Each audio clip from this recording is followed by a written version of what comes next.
Hi there, it's me again, your Lavanya. We are continuing our discussion on the basics of Saiva Siddhantam. We have already spoken a little bit on what are the basics, as in the three elements which is very important for us to have a clarity about. Then we spoke about the four gurus. Basically, we classified them under Samaya Kuravar and Sandana Kuravar, and we have been talking about those two segregations also. Now, I am going to talk about, in this particular video, I am going to talk about what you mean by Thirumurai, because these are a set of 12 books which is very important for any Saivite. And the moment you talk about reciting the verses, it is usually from these 12 texts. One common question usually people ask is, why do you have so many texts when it comes to Saivam? It is because of a very simple reason. We don't know what kind of a human being, the brain that we have, because certain people are very analytical, certain people are very emotional. For those of them who are very analytical in nature, they can't be emotional, and if you say ask them to visualize something, they won't be able to do it, because they look at everything in a very logical manner. When you talk about Carl Jung's method, they classify this under the blue category. So the blue person is basically someone who interprets everything in a very logical manner, and they don't like any kind of the stories and all these, they don't appreciate it. So in order to satisfy that kind of a people, we do have the Shastra, the Sattiram we call it, which is the Shastras, which is going to talk in a very logical manner about the three existence of the three elements. But there are certain people, we call them as the emotional people, right? They don't use their brains, but they use their heart to think. Those are the emotional people. Usually they are the, under the Carl Jung's method, we classify them as a yellow or a red kind of a group of people. They are usually very emotional in nature, and they are the ones who love to sing verses and dance, and they indulge in all those emotional activities. So in order to appreciate and complement their thought process, we do have this Thirumurai. That is the reason we have so many texts, no other difference. It all talks about the same thing. Whichever book you take, you read it, it talks about the same thing, but only the presentation is different. You look at a novel, if you talk about a small little kid, for example, you see a 5 years old kid, you can't give them books like encyclopedia and ask them to read it. You need only pictorial form. So you need to give books in the form of a pictorial approach so that they can comprehend the information. When you talk about someone who's reading, studying for their doctor, becoming a physician, when you talk about becoming a physician, of course we can't give them all these kind of comical approaches, right? We need to give them encyclopedia kind of books. So it depends on who is the target audience. That's exactly what the Thirumurai as well as Sattiram books are interpreted in. Now let's look at only the concept of Thirumurai for today. The Shastras, I'll come back with again another video. When you talk about Thirumurai, it simply means Thirumurai. We split it into two words because it's a combination of two words over there. Thirumurai means it has certain text that has been taken and it has been ordered or categorized based on certain logic. That's the simplest way to look at it. So that is how we look at Thirumurai. There are totally 12 Thirumurais that any Saivite must have read in their lifetime at least once. Don't ask me a question whether I have read it. I have not completed it yet. Anyways, that's a confession from my side. So when you talk about the 12 Thirumurais, we need to be clear about who wrote it and how it was written. So let's start with that. When you talk about you remember we have already spoken about the four Samaya Kuravar, Thiruஞான Sambandar That's the kid, the small little baby who had contributed to the first 3 Thirumurais. So, the first 3 Thirumurai is written by Thiruஞான Sambandar. He is said to attain realization when he was 3 years old, and he was fed directly by the god Lord Shiva and his consort Parvati with milk rice when he was crying, when he was in the banks of a pond. That is the history. So, the first 3 Thirumurai is written by Thiruஞான Sambandar. If you are becoming a Tamil veteran, if you want to become a Tamil veteran, trust me, you need to read that. You can just do your PhD topic only based on these 3 Thirumurai. Such a rich concept. Whenever you're talking about Tamil, you can never go away without talking about him. If someone is like, very unbiased and they want to talk about Tamil, they will be talking about Thiruஞான Sambandar. But if they are biased, I'm not talking about them. So, to that extent, his contribution, his work stands apart. The next one, 4, 5 and 6. The Thirumurai number 4, Thirumurai number 5, Thirumurai number 6 is written by Thirunavukku Arasar. The first 3 Thirumurai, which is written by Thiruஞான Sambandar, is also called as Thirukadaikappu. They call it in that name also. It's called as Thirukadaikappu. The Thirumurai number 4, 5 and 6 is also called as Thevaram. Thevaram is 4, 5 and 6.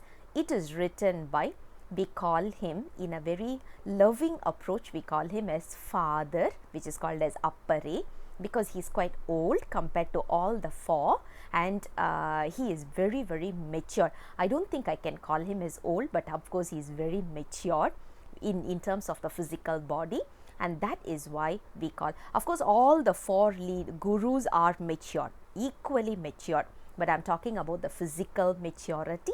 Appar is a little bit more mature, that is why we call him as Appar, and his name is Thirunavukku Arasar. He wrote 4, 5 and 6, and 6, Thirumurai number 6 is a unique piece of work. It is called as Thiruthandagam, which is written in a very special manner. No other gurus have written in that particular format. It is such a nice one to read, to sing, as well as very complicated if you want to just conceive the information. That's until number 6. 7th is written by Nambi Arurar, who is actually Lord Shiva's very best friend. So, Lord Shiva took him as a friend. He is called as Nambi Arurar, and he has written the 7th Thirumurai, which comprises of 100 full songs. We don't call it as, it's like, one single song contains 10, one verse contains 4 lines, and such a combination of 10 verses is called as one particular song. So, he has written 100 songs in that manner. Only 100 we got it, the remaining is all lost, but according to history we can realizing that he has written a lot more, but unfortunate, honestly it's an unfortunate thing that we have lost many of the songs. We don't have that kind of blessing, I would say. So, this is until Thirumurai number 7. Thirumurai 8 is called as Thiruvasagam and Tiruchittrambala Kovayar. Thiruvasagam and Tirukovayar is how we call it. It is written as the 8th Thirumurai. It stands as the number 8. 9. Thirumurai number 9 is written by 9 of the gurus. 9 of them have contributed for that. Right now we got only about 30 to 31 songs in that, but it was contributed by 9 different gurus. 10th Thirumurai is written by Thirumular. It is also called as Thirumandiram. those of the yoga aspirants as of today, they will be following this particular verse. It is such a well-known verse. It is called as Thirumandiram, that is Thirumurai number 10. 11th Thirumurai, the most complicated one, the least read one, is also 11th Thirumurai. It is given to us by 27 gurus. Such a complicated one, and it has a combination of all different varieties of poetry. So, if you want to evaluate the different styles of poetry, the best approach is 11th Thirumurai. And now the finale, which is called as Thiruttonda Puranam, Thirutondar Puranam, which is the 12th Thirumurai, that is written by Sekirar.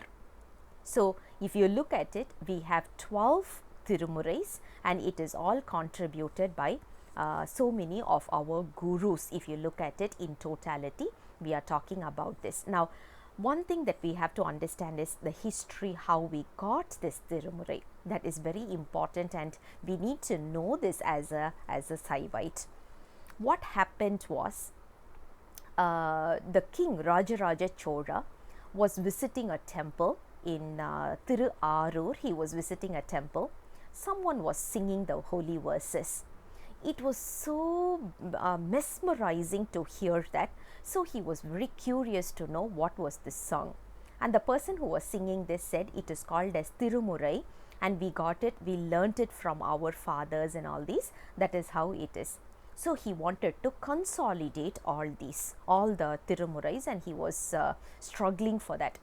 Someone told him that it is all there in Chidambaram. We already spoke about Chidambaram Thillai, right? The place of the cosmic dancer. So it is all in that particular temple. It is locked safely. So the king, he's actually the king. He controlled the entire. It's an emperor rather, not a king.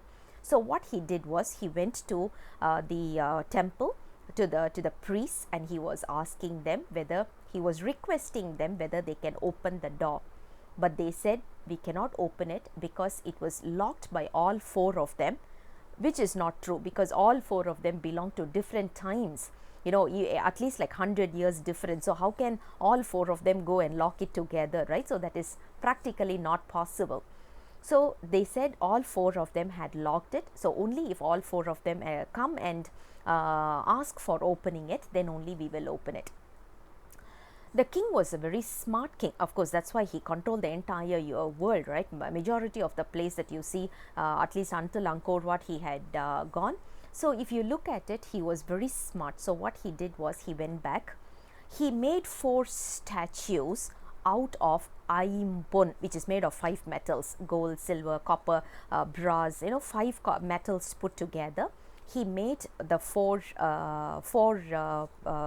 statues. And we call it as we actually do a little bit of an initiation for the statues itself, so that it gets the life. So that is how he did, and he carried all the 4 of them to the temple. And the temple priest said, no, it's only statue, it's not 4 of them, so we cannot open the door. The king was very smart. He said, if the 4 of them that I have brought along with me is only a statue, then what you are worshipping inside is also just a statue. If you believe that is God, you have to believe that here these 4 people are also here with us. So the priest could not negate it, because then it will be like shooting down on ourselves, right? So what they did was, they didn't have an option. They opened the door. And when they opened the door, the entire, because those days all this poetry was written in palm leaves, and the palm leaves was all destroyed. Majority of it was destroyed by ants, and that was an unfortunate thing. Once you read it or hear it, it's a little bit painful to see how people purposefully wanted to destroy it. Don't know whether it is purposeful or whether that's also God's grace. Only He knows it. Whatever it may be, we lost quite a lot of Thirumurai, and we got only few. And then what happened was, Nambi Andar Nambi is the one who consolidated all these. And when he consolidated, he did not know how to consolidate, because the history and all these were not known. So what he did was he made it, or he consolidated based on a specific logic called as pun. Pun is nothing but the way how we sing that particular Thirumurai. So he consolidated based on the pun, and that is what as of today we call it as Pan Murai or Adangan Murai. And the first 7 Thirumurai was consolidated based on this, and that is what we follow as of today. So as of today, if you look at it, basically this is the book. So you can see the book. This is called as Adangan Murai, and this contains all the 7 Thirumurai together. And then if you look at it, 8th onwards was consolidated later and was included into the list of Thirumurai way later. 12th Thirumurai is much more later in terms of the time. It's almost like 12th century. That is when the 12th Thirumurai was written, and it was included later. So as of today, we have 12 Thirumurais, and those are considered as the most important one for us. In other words, as a Saivite, we need to read all the 12 Thirumurais at least once in our lifetime, and in order to get Lord Shiva's blessings, we need to go through it. That is one of the way we look at it. It's our holy text. Now beyond that, if you look at it, what are the approach for reading it? Right now, if you look at it, it's like a medicine that we are using. So whenever we have some problem, whether it's a financial problem or whether it is a health related problem or any problem, office related issues, any kind of issues that we are having, we do have a solution with Thirumurai.